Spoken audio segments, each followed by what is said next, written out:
So, as I understand it, we're dealing with crystalline structures like salt. So, while I did smooth some of the facets out, I didn't want to go too crazy. I did want to leave some of that.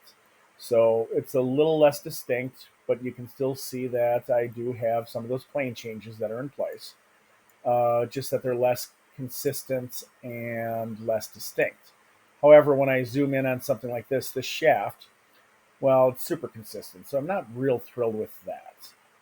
So I think one thing I might do, on the print, it is what it is as things stand. But if for some reason we use this in a graphical sense, in a video or whatever, I think it might be worthwhile to just do a little more smoothing yet in certain cases. So I am wondering if I do a shade smooth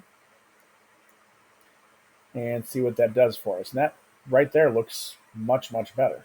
Now, just remember, you can go to the data properties and we can make changes there by going to normals and turning on auto smooth and adjusting this angle as well.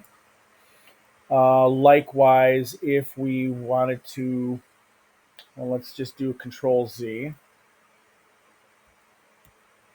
a couple of times and get rid of that smoothing that I just did.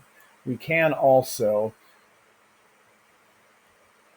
apply this on specific things that we want. So maybe I want to leave the main portion all fine. If I go into edit mode, and in this case, I'm going to go back into X-ray mode and I can just select all of this. And in a case like this, I can go to the faces and I can specifically say I want to shade those smooth without necessarily affecting the rest. And let's get out of X-ray mode. And if I go back into object mode, we will see that that has been changed without any significant changes happening. Well, any new changes happening down here as well.